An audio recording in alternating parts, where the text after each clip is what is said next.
అందరికీ నమస్కారం. చాలా సంతోషంగా ఉంది. బాపట్ల పార్లమెంట్ కాన్స్టిట్యున్సీలో ప్రజలు ఆశీస్సులతో నేను బాపట్ల ఎంపీ అవడమే కాకుండా లోక్సభ ప్యానెల్ స్పీకర్ కూడా అయ్యే అవకాశాలు దొరికాయి. దీనికి మన ప్రియతమ అధినేత శ్రీ నారా చంద్రబాబు నాయుడు గారికి నేను కృతజ్ఞతలు తెలుపుకుంటున్నాను. ఇంత చక్కటి అవకాశం నేషనల్ లెవెల్ పాలిటిక్స్లో పాల్గొంటూ మన తెలుగు ప్రజలకి ఆంధ్రప్రదేశ్ రాష్ట్రంలో స్వర్ణాంధ్రప్రదేశ్కి వెళ్తూ మనం మంచి అభివృద్ధి కార్యక్రమం చేపట్టాం. ఇప్పుడు మనం చూస్తే అటు నేషనల్ హైవేస్ కానివ్వండి, ఇటు రైల్వేస్ కానివ్వండి, ఇటు టూరిజం కానివ్వండి, ఇటువంటి రకరకాల ప్రోగ్రాంలో 6,600 కోట్ల రూపాయల నిధులతో సంబంధించిన national projects government of India డైరెక్ట్గా ఇంప్లిమెంట్ చేసే ప్రాజెక్ట్స్ మనం తెచ్చుకున్నాం కేవలం ఒక సంవత్సరంలో. ఇంకా మనకి 4 సంవత్సరాలు ఉంది. ఈ ప్రాజెక్ట్స్ తెచ్చుకున్న ప్రాజెక్టులను ఇంప్లిమెంట్ చేయడము, అది ప్రజల వద్దకు రావడము, ఆ తర్వాత ఇటువంటి ప్రాజెక్టులు ఇంకా తెచ్చుకోవడం అనేది మనకి చాలా పెద్ద పని ఉంది. మరి ఇవన్నీ చేయాలా, ప్రజల వద్దకు రావాలా, వచ్చిన తర్వాత మన యువకులకి ముఖ్యంగా మన భవిష్యత్తు, మన పిల్లల భవిష్యత్తు, బంగారు భవిష్యత్తుగా మనం తయారు చేయాలా. ఈ పరంపరలో నేను పనిచేస్తున్నాను. ఇప్పుడు మనం చూస్తే నేషనల్ హైవేస్కి వచ్చేసరికి ఎక్కడా లేని పరిస్థితి మన దగ్గర చూస్తున్నాం. ఇది రికార్డు పరిస్థితి. రికార్డు స్థాయిలో మనకు గ్రీన్ఫీల్డ్ 4 లేను నేషనల్ హైవే గుంటూరు నుంచి నిజాంపట్నం వరకు కొత్తది శాంక్షన్ చేయించుకున్నాం మనం. దాని అలైన్మెంట్ ఫైనలైజ్ అయిపోయింది. దానికి డిపిఆర్ కూడా కండక్ట్ చేస్తున్నారు. ఇవన్నీ చేస్తూ ఉంటే ఇప్పుడు మళ్ళీ నేషనల్ హైవే 216 అనేది అయితే ఉందో అది ఈస్ట్ గోదావరి నుంచి వస్తుంది, ఒంగోలు వరకు పోతూ ఉంది. అది కేవలం 2 లేన్ హైవే. అది సరిపోదు, మాకు ఇంకా అది 4 లేన్ హైవే కావాలని నేను నితిన్ గడ్కరీ గారి దగ్గర కూర్చొని వాదించి పదే పోయి రిక్వెస్ట్ చేసి దాన్ని కూడా 4 లేన్ నేషనల్ హైవేగా తయారు చేయడానికి ఒప్పించాను. ఇన్ ప్రిన్సిపల్ శాంక్షన్ అయింది, డిపిఆర్ కండక్ట్ చేస్తున్నారు. ఏ రోజైనా త్వరలో అది ఆ 2 లేన్ హైవే 4 లేన్ హైవే అవబోతా ఉంది. ఈ విధంగా మళ్ళీ గుంటూరు నుంచి బాపట్లకు వచ్చే ఏదైతే స్టేట్ హైవే ఉందో దాన్ని కూడా సర్ఫేస్ ఇంప్రూవ్ చేయడమే కాకుండా దాన్ని కూడా 2 లేన్ నేషనల్ హైవే స్టేటస్కి తీసుకురావాలని మన స్టేట్ గవర్నమెంట్లో కూడా అడిగాను. అది కూడా కన్సిడరేషన్లో ఉంది, అది కూడా వస్తుంది. ఈ విధంగా రకరకాల ప్రాజెక్టులు మళ్ళీ పర్చూరు నుంచి ఇంకోల్ వరకు, మళ్ళీ ఆ తర్వాత అద్దంకి దగ్గర నేషనల్ హైవే 544D 544G ఏవైతే ప్రాజెక్ట్స్ ఉన్నాయో ఇవన్నీ చాలా స్పీడ్గా మొదలయ్యాయి. ఇవన్నీ చూస్తే నేషనల్ హైవేస్లోనే మనకు సుమారు 3,500 కోట్ల రూపాయలు చేసే ప్రాజెక్టులు రాబోతున్నాయి. వరకు వస్తే మన విజయవాడ నుంచి గూడూరు వరకు 2 లైన్లు ఉన్నాయి, రైల్వే లైన్లు. 3వ లైన్లు కడుతున్నారు, 90% కట్టడం జరిగిపోయింది. నేను పోయి మళ్ళీ మాకు 3 లైన్లు సరిపోవు, 4వ లైన్ కూడా కావాలి మాకు రైల్వేస్లో, గూడూరు నుంచి విజయవాడ వరకు 4వ లైన్ కావాలని మనం పోయి అశ్విని వైష్ణవ్ గారు కేంద్ర మంత్రి గారితో రిక్వెస్ట్ చేయడం జరిగింది. సార్ ఆల్రెడీ 3 లైన్లు ఉన్నాయి కదండి ఎంపీ గారు, మీకు 4వ లైన్లు ఎందుకంటే లేదు సార్ అని కారణాలు చూపించి జస్టిఫికేషన్ చేసి 4వ లైన్ కూడా ఇన్ ప్రిన్సిపల్ శాంక్షన్ చేయించుకున్నాం. దాని కూడా డిపిఆర్ స్టార్ట్ అయింది. అదేవిధంగా రేపల్లె నుంచి తెనాలికి ఈరోజు 1 లైన్ ఉంది, 2వ లైన్ కావాలని నేను ప్రాజెక్టుకి ప్రపోజల్ పెట్టాను. అది కూడా ఇన్ ప్రిన్సిపల్ అగ్రీ అయ్యాను. ఇంకో కష్టమైన ప్రాజెక్ట్ ఒకటి ఉంది, అది కూడా ట్రై చేస్తున్నాను. రేపల్లెకి బాపట్లకి మధ్యలో రైల్వే లైన్ లేనే లేదు స్వాతంత్రం వచ్చినప్పటి నుంచి. ఆ రైల్వే లైన్ చాలా అవసరము. ఎందుకంటే విశాఖపట్నం నుంచి మద్రాసుకు వెళ్ళే ట్రైన్లు రేపల్లె నుంచి బాపట్లకి ఈ లైన్ దొరికితే ఇంకా వేగంగా వెళ్ళిపోతాయి. అదేవిధంగా గూడ్స్ కూడా. సో అది కూడా ప్రపోజల్ పెట్టాను. అది కొంచెం కష్టమైన ప్రపోజల్ అయినా ఖచ్చితంగా మనం పోరాడతాము, సాధిస్తాము.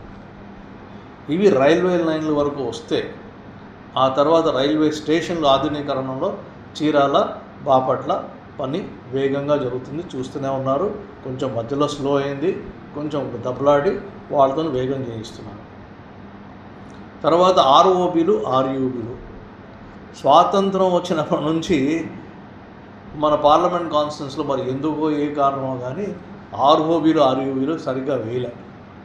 ఎక్కడెక్కడ మనకి మన లెవెల్ క్రాసింగ్ ఉంది, ఎల్సీలు ఉన్నాయో, ఎక్కడ ప్రజలు వెయిట్ చేస్తున్నారో, రైల్వే గేట్ పడినప్పుడు గంటలు గంటలు వెయిట్ చేస్తున్నారు.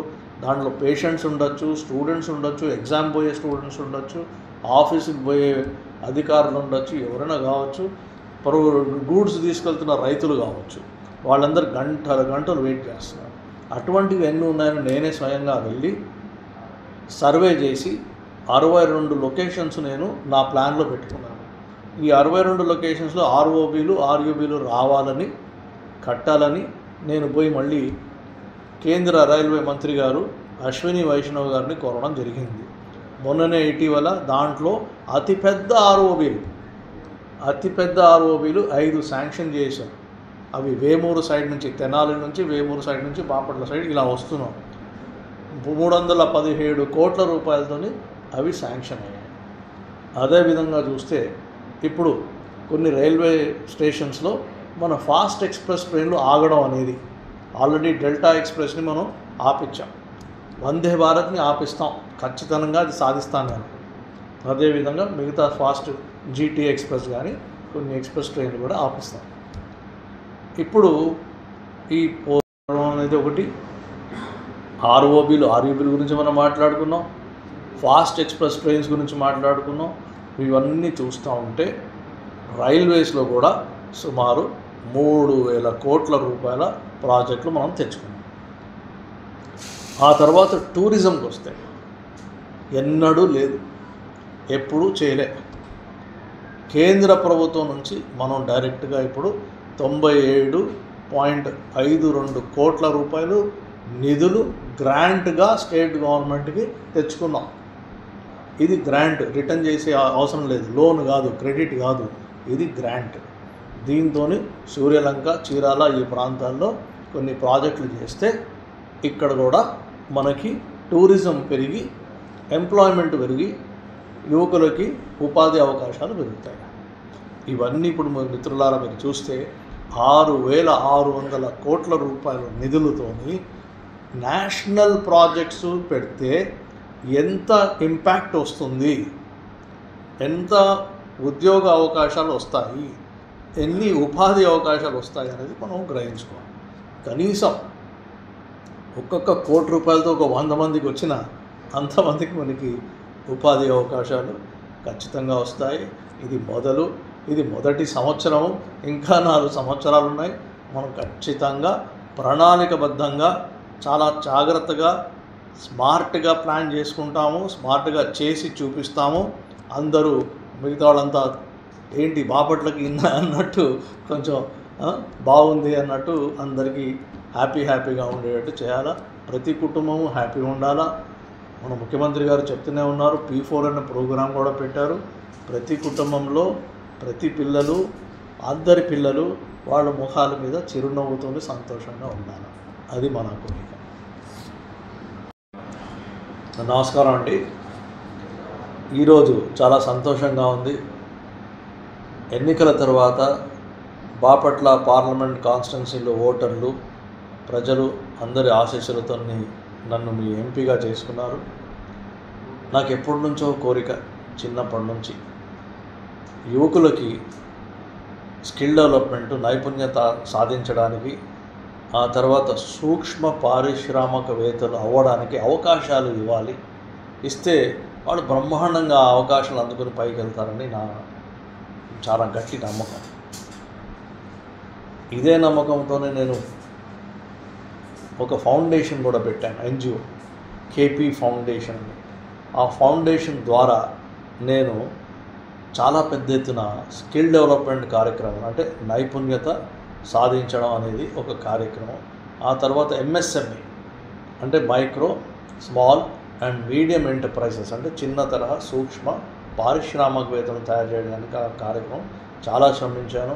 ఇక్కడ కాదు, మహారాష్ట్ర, మధ్యప్రదేశ్, కర్ణాటక చాలా రాష్ట్రాల్లో పోయి పనిచేసి మంచి రిజల్ట్స్ సాధించాం. ఇప్పుడు ఎంపీగా ఎన్నికైన తర్వాత నాకు ఇంకా ఉత్తేజంగా ఉంది, ఇంకా చేయాలని ఆ ఆలోచనతో ఇప్పుడు మన బాపట్ల పార్లమెంట్ కాన్స్టిట్యున్సీలో ఉన్న 4 మున్సిపాలిటీసు, ఆ తర్వాత 25 మండలాల్లో ఏం చేస్తే బాగుంటుందని గత సంవత్సరం చాలా అన్ని రకాలుగా ఆలోచన చేశాను. చేసిన తర్వాత ఒక నిర్ణయానికి వచ్చాను. ఆ నిర్ణయం ఏంటంటే ప్రతి మండలంలో మనకి ఒక skill development, employment, entrepreneurship programme అనేది లాంచ్ చేయాలని, పెట్టాలని, నడపాలని నా కోరిక. స్కిల్ డెవలప్మెంట్ అంటే SKY అంటే స్కిల్ అని, SKILL అంటే స్కిల్. యాక్చువల్లీ దాన్ని నేను షార్ట్ ఫార్మ్గా ముద్దుగా పిలుచుకోవడానికి SKY అని పిలుస్తున్నాను. అంటే స్కై అంటే ఆకాశం నీ హద్దురా అంటారు కదా, ఆ విధంగా SKY అంటే స్కిల్, D అంటే development, sky D, SKYD skill development. తర్వాత ఆ స్కిల్ డెవలప్మెంట్ నైపుణ్యత మనం సాధించిన తర్వాత మనకి ఉద్యోగాల అవకాశాలు వస్తాయి, ఎంప్లాయ్మెంట్, ఆ తర్వాత ఆంట్రప్రెన్యూర్షిప్ ప్రోగ్రామ్.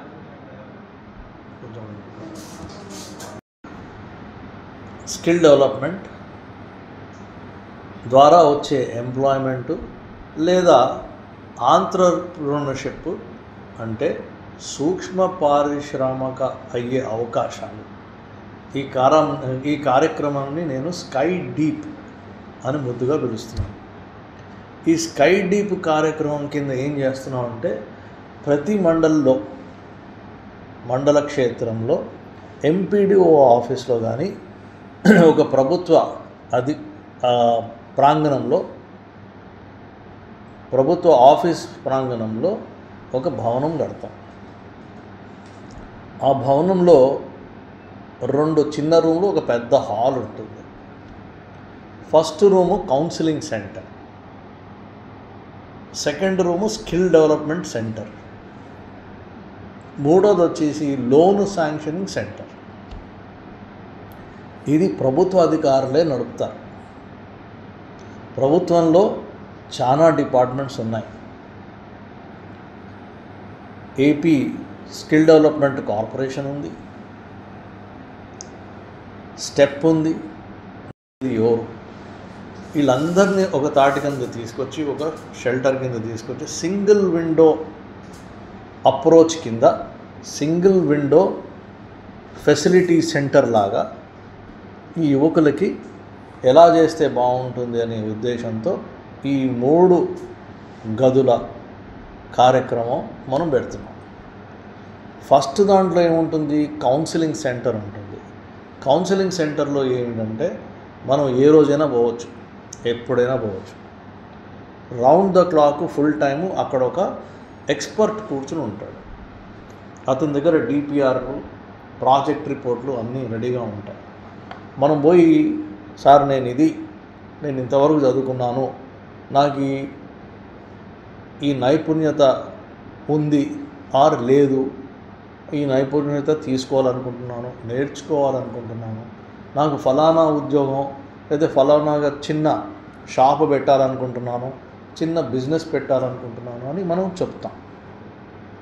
అతనుకున్న నాలెడ్జ్ ప్రకారం అతను కూడా కూర్చుని, అవునయ్యా మంచి ఆలోచన, లేదా ఇదిగో ఈ ఆలోచన కూడా ఆలోచన చెయ్యి, ఈ ఐడియా కూడా బాగుంటుంది, ఇది సేఫ్, అది చాలా కొంచెం రిస్కీగా ఉంటుంది అని కౌన్సిలింగ్ సెంటర్లో కౌన్సిలింగ్ జరుగుతుంది. 2-3 సెషన్స్ కావచ్చు, 5-6 సెషన్స్ కావచ్చు. ఆ తర్వాత ఇద్దరికీ ఒక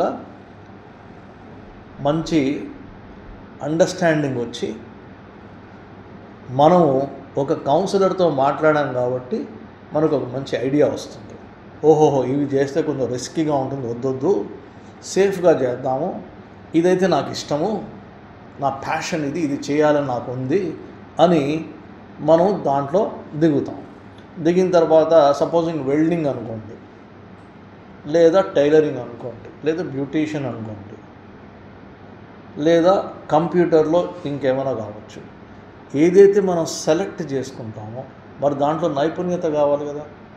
రేపు పొద్దున అమరావతి పెద్ద మహానగరం వచ్చినప్పుడు సడన్గా లక్షలాది ఉద్యోగాలు పడతాయి, పేపర్లో అడ్వర్టైజ్మెంట్స్ పడతాయి, ఫలానా వాళ్ళు కావాలను అని, డ్రైవర్లు కావాలను, డేటా ఎంట్రీ ఆపరేటర్స్ కావాలని పడతాయి, లక్షలు పడతాయి. అప్పుడు వాళ్ళు ఏం చేస్తారు, నువ్వు అప్లికేషన్ పెట్టినప్పుడు నీకు స్కిల్ ఉందా లేదా, నీ దగ్గర సర్టిఫికేట్ ఉందా లేదా అని అడుగుతారు కదా. పరీక్ష రాయి అంటారు, రాయడానికి మరి నీ దగ్గర నైపుణ్యత ఉండాలి కదా. మరి అది లేనప్పుడు ఎన్ని ఉద్యోగాలు వస్తే ఏం లాభం, నీకు రాదు, ఎందుకంటే నీకు నైపుణ్యం లేదు. ఆ ఉద్యోగం పెట్టేటప్పుడు ఆ ఉద్యోగానికి ఎవరు అప్లై చేయాలి, కేవలం బాపట్ల వాళ్ళే అప్లై చేయాలని వస్తుందా అప్లికేషను? కాదు కదా. కేవలం ఆంధ్రప్రదేశ్ వాళ్ళే అప్లై చేయాలని వస్తుందా? అట్లా కాదు కదా, ఎవరైనా అప్లై చేయొచ్చు. ఆ కంపెనీకి కావాల్సింది ఏంటి, స్కిల్డ్ మ్యాన్ పవర్ కావాలి, నైపుణ్యత ఉన్నవాళ్ళు కావాలి. వాళ్ళు ఎక్కడి నుంచి వస్తే పని కావాలి. అదే నువ్వు నైపుణ్యత నేర్చుకుని నువ్వు రెడీగా ఉన్నావు అనుకో, ఆ జాబ్ వచ్చినప్పుడు నువ్వు కొట్టేస్తావు. ఆ స్టైల్కి మనం పోవాలి. సో 2వ శిబిరంలో